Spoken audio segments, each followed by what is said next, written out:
Hello, welcome to the Garden Gurus. I'm Trevor Cochran. Look at these beautiful roses. It's such a wonderful time of the year in the garden. There are so many highlights, and here's the highlights coming up on today's show. Sue shares some helpful safety tips around the garden. And I look into natural habitats for native animals.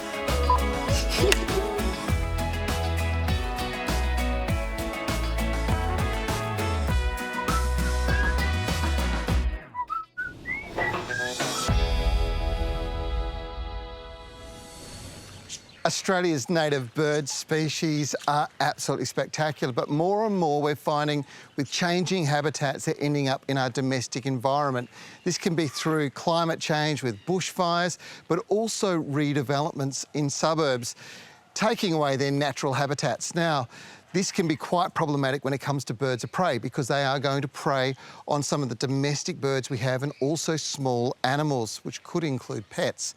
Through clever planting systems and deterrents, we can live in a coexistence with these beautiful animals. We just need to be smart about it. Sharing a few tips to keep your pets safe is Chad Banfield from Caversham Wildlife Park, whose team care for many species of Australian wildlife. There's some relatively common smaller birds of prey that we can see in parts of suburbia, and they're normally coming in to try and find food. For a young bird especially, looking at an aviary full of budgies or your pet canary out on the front veranda can look like an easy meal. And for a bird that is only just starting to learn to hunt for itself, you know, mum and dad have kicked it out of home and it's now got to fend for itself, it's got to find its own territory, it's going to look for the easiest option. Probably the most common thing I would imagine would be chickens, right? Yeah, definitely, especially young chickens or some of the smaller breeds. Yeah, a large brown goshawk would definitely attempt to take those if you've got them out wandering around in the garden. And even something like a raven or a crow, if your hutch or coop has a large door on it, then they'll go in there and feast on the eggs and you'll have nothing for breakfast. They're coming in and they're looking for food, and those food sources are often rats, you know, rodents generally. If we're out treating those rodents, if we're putting baits out, there's potential that we're actually poisoning some of these beautiful birds that are coming into our gardens for food, right? Yeah, that's right. So baiting's not always the option. There's plenty of other options prior to that. And the biggest one is to ensure that food is not available to the rats and the mice at night when the birds themselves are asleep. They're not going to feed at night, so it's making sure that when you feed them, you're only feeding enough for that day and that they aren't spilling a lot of the feed. Placing species, shrubs and ground covers like grevilleas and bottlebrush that are local to the area that the local bird species will come and feed on then provides a natural food source for those birds of prey. So providing the right environment to bring those species in will then provide a food source for those birds that you may be finding a little bit difficult at home with your pet birds. Improving natural habitats and our knowledge of Australian native wildlife will support ongoing conservation of these beautiful creatures. If you love gardening and plants, but you lack the space, why not join a community garden just like this one here in Hawthorn? And you can meet so many other great gardeners and learn so much. But if you're not sure where to begin, ask your local council for help. For more gardening inspiration, stay tuned here on The Garden Gurus. We are all looking for green solutions to keep our gardens cooler and more livable, particularly through summer. And trees are the perfect one for creating an amazing microclimate, not only for our plants, but also for the animals. They also reduce severity of winds, the strength, and also the intensity, and keep your garden safe. Well, here are a few rules and regulations because we all benefit from trees that will ensure our properties are safe right throughout the year. Failing to trim trees can cause power failures, bushfires and serious accidents. So trees must be trimmed if they are too close to power lines and service lines. While property owners can manage tree pruning themselves, it's recommended they hire a qualified contractor as they have the correct training and are accredited to manage vegetation around power lines. How close can we let our trees grow to the power lines? Look, the trees have to range between 2.5 and 5 metres, depending upon the area, the high fire risk, and also Horizon Power and Western Power actually set a standard for how far they're allowed to be within the clearance zone. Joe, there is some confusion around vegetation management. Who is actually responsible for pruning trees on your property? Well, good question. The residents on the property side, it's actually the residents or the property owner responsible for pruning those trees away. On the council verge, which is the road verge, it's actually the council's responsible for pruning those trees. So as a homeowner, what are the tips you can give us when it comes to vegetation management? Well, firstly, get someone that's qualified. Preferably, if you use an arborist will prune the tree and look at the health of the tree long term. Every one of these guys is trained, and what they're taught is how close they can get to power lines. Obviously, their equipment is tested every 6 months. They run voltages and currents through these machines to make sure they won't get electrocuted and that the people around those areas are safe as well. They also understand they have to have spotters, and they also have to use correct tools. So there's all these elements of risk. It's a very dangerous industry as it is, but it's more dangerous when you work around power lines, and you don't know unless these guys are qualified. So who picks out the bill? If you've received a notification from either Horizon or Western Power to prune your tree and it's like you're the property owner, then you will incur the cost of that. You'll engage a contractor, you'll pay them, or alternatively, it'll be cut and you'll be charged. If it's on the road verge, then the council will pick up the total cost of that. Electricity is all around us, even if you can't see it. And if your property is connected via the underground network, you'll find you have a service pillar on the inside of your property boundary. This is commonly known as a green dome. Now, these contain live wires and need to be treated with caution. The area above and around a pillar should be kept clear to allow for authorised access. This includes a 500mm or half a metre exclusion zone. As Western Power and Horizon Power require access to pillars, keep shrubbery and obstructions well away. Electricity and other essential services are often supplied through underground networks. And whether you're landscaping your backyard or doing some heavy work, it's really good to know the locations of these assets because of the risks they pose. Over the past few weeks, I've been showing the herb and vegetable collections grown by Swan Valley Nursery and found in leading retailers around the country. There's such a huge selection of unique and popular varieties. This series so far, it's been all about potted flavours. But Swan Valley Nursery also grow a huge selection of beautiful cottage garden plants. And now's the time to get them into your garden. This is the hat collection. It's a very clever way of colour coding all the plants by their flower or foliage colour. So you can have silver plants, or you could have white flowers, you could have red, you could have gold. And the great thing about this is that it means that when you plant them out, you're maintaining that consistent colour theme without having to guess what the plant's going to produce. In garden design, careful colour selections of foliage and flower can deliver amazing effects. In the past, white gardens were all the rage, and then people went to lots of different colours. But now, the theme is coming back to selecting individual colour schemes. And this is my latest garden. You saw the lawn go down a few weeks ago, and now the plants have gone in, and the theme broadly is shades of mauve to purple. There's jacaranda and lavender, along with the annual cornflower. Now, the great thing about this hat collection is you choose the colours that you like. So in this case, I've got a blue theme through this garden. So I've gone for the blue and the mauve flower collections. See, little mauve hat on the top there.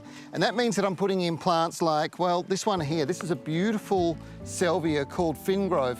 But I've got scaviolas, feliceas, other types of salvias. There's even, of course, the beautiful lavenders. And once they're all in flower, which tends to happen all at the same time, you're going to see a sea of blue, just like these cornflowers. If you're not sure about planting heights or size, the labels will give you every detail you need, including some planting instructions as well. This is the perfect way to colour your life in the most magnificent way. Check out the collection in your local garden centre today. Even with its lower organic content, alpaca manure is a great soil conditioner as it can help improve your soil quality and also help with water retention. It's often sold in a pellet form and is weed-free, and it has really good levels of nitrogen, phosphorus and potassium, but best of all, it won't burn your plants and you don't need to age it, so you can use it straight away in the garden.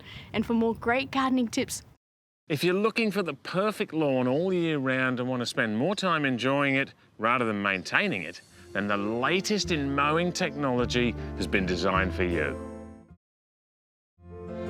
Meet Still's iMow. These don't just mow your lawn, as the name implies. Once programmed, they care for your lawn like an absolute perfectionist by utilising optimum mowing paths, making sure your lawn is evenly and consistently cut all over. Now, you may remember last year we road tested the RMI 422P, which is the smaller version of the two models in the range, and the perfect solution for your average Australian backyard. We were so impressed that we couldn't resist road testing this one too. This is the RMI 632P, which is perfect for those on a larger block. And when we say large, we mean large. This neat, compact robotic mower is capable of caring for an area up to 4,000 square metres. Yes, you heard right. This mower is an absolute game changer. Both models are incredibly versatile and can manoeuvre around the trickiest of lawns. So if your garden features trees, statues, play equipment, garden beds, maybe a pool, don't worry. An iMow won't have any issues navigating these objects. The built-in sensors will safely react to any static or moving objects and redirect the iMow to cut in another direction. And if you're worried about slopes, don't be, because this iMow can handle a 45-degree gradient. The support from your local Still iMow dealer is second to none. Not only will they come to your house, create a custom plan and take care of the installation for you, they also have a dedicated team member at each approved dealer who is available to assist you with any aftercare queries you may have. It's amazing.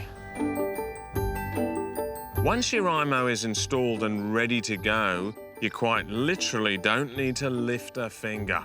It will even return itself back to the dock for charging when it needs to. And if it's raining, it will remember how much lawn has already been cut and how much is left and reschedule its work for another day. One of the best things about iMow robotic mowers is that they're just so incredibly quiet. In fact, you and your neighbours won't even know it's mowing. I mean, I don't even know where it is now, but I know where it's going to be later, on the back of my ute. So if you pride yourself on having the best lawn in the street and want to make time for more garden projects, then this is the perfect mowing solution for you. Make sure you're ready for any garden challenge this spring by visiting your local Still dealer. When I first started in horticulture, I was fascinated with orchids, but it wasn't until I started growing cymbidiums that I was hooked. They can appear to be tricky, but they are actually a lot easier to grow than what you might think. Cymbidiums tend to prefer to grow in a spot that is protected from hot sun, frost, and even strong winds. Their ideal environment would be a nice warm spot with nice airflow. But if you live in a cooler climate like myself, you can still grow them. You can pop them into a glass house or have them in a protected patio or under the shelter of a taller tree. Most gums, even wattle trees, make great canopy shelters for these exotic plants. Heavier canopy trees will do the trick in summer when the sun is too hot. But in the winter, they may cast too much shade, so don't forget to check in on your plants. Even though these plants are tough, don't forget to water them throughout the year. If they are left too dry for a long period of time, they may not flower too well the following year. The beauty of these plants are their wonderful flowers, and they come in all sorts of colours. I I'm shooting some garden guru stories in the Wollongong area, and myself and the crew are staying at the Boat Harbour Motel, which is in a beautiful location right on the harbour here. And the front garden is very welcoming. They've got a nice mix of plants. You've got the agaves, the alternanthus, magnolia, little gem, liriope, agapanthus, and at the back here, these really beautiful tall palms. And our timing is immaculate because the star jasmine is flowering away with a wonderful perfume that we can smell from our rooms. It's a beautiful plant, folks. The secret to successful edible gardening is in the soil. Now, this is the broad bean crop. It's finished for the year. What you want to do is retain this root system in the soil because broad beans are a legume and they are absolutely fantastic for the next planting.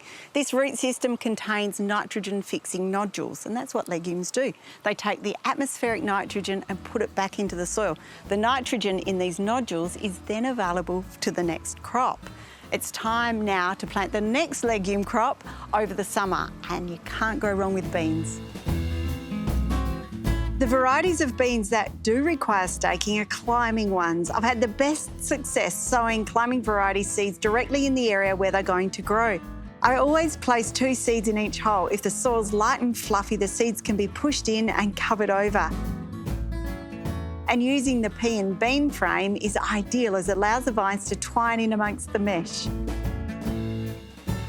Having something sturdy for plants to climb around once they mature is really important, and this easy DIY frame trellis is ideal as it supports the climbers as it grows. Another brilliant climbing plant to use are cucumbers. I'm planting a couple of different varieties here, Lebanese and Burpless. Now, both are vigorous growers, need a sunny spot and fruit prolifically. Make sure you harvest them when they're small and the fruit's really fresh. That way they taste so much better. Frames make growing veggies easy. Getting veggies off the ground is one of the secrets to producing large crops. When they're left to trail across the ground, not only does it take up space, the slaters, slugs and snails have a field day. It also reduces pests and diseases, allowing more airflow around the foliage. Get the produce up off the ground, and Whites have designed a grip and grow modular kit that grows as the plants grow. They're long-lasting and reusable, so they are the perfect addition to the garden shed. Plant tomatoes, something that's climbing, and bring them out year after year. Now, if you've got something that tends to flop around and you don't want to tie it up, why not join 2 cylinders together? And that way you'll get this beautiful cone and the plants are protected. Now, the ridges here are also really good for extra grip, no matter what you're growing. Pests, birds and rodents can cause you a fair bit of grief in the garden, even those pesky chooks. Using a crop cage will allow any edible plants protection from those external problems. There are 2 different sizes and it's so versatile you can extend it to protect these newly planted veggies. These plants will be fruiting in absolutely no time, and the crop cage is your goal to growing pest-free veggies. Perfect if you want to grow everything organically. Now I can taste those tomatoes already. Australia has over 240 known species of native amphibians, and we know that the presence of frogs is a good indication of a healthy environment.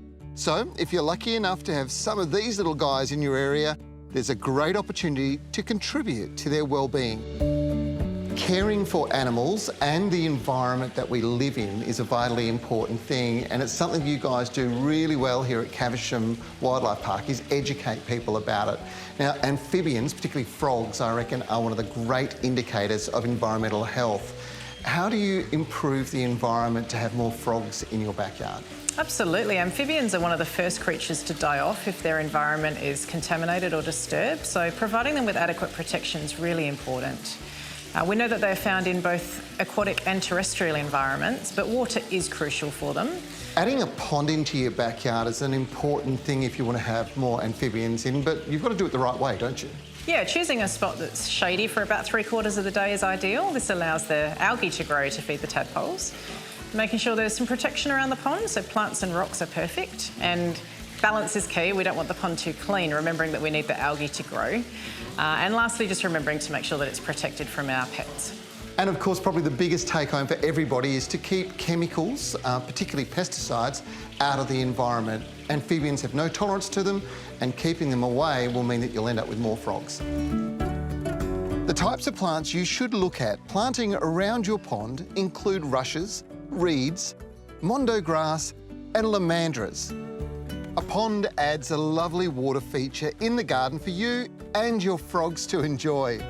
By providing a water source, shelter and maintaining healthy waterways that create sustainable habitats for our amphibious friends, we can have an enormous impact on their protection. That's all we've got for you this week on The Garden Gurus. I hope you enjoyed the show. The good news is we're back next week. We've got another great episode packed full of down-to-earth garden inspiration and advice. If you want to know anything from today's show, check out our website. It's a wonderful resource. Or become a friend on Facebook. Join us on Mondays when we answer your questions live. I'm Trevor Cochran. I'll see you next week with all the gang for another episode of The Garden Gurus.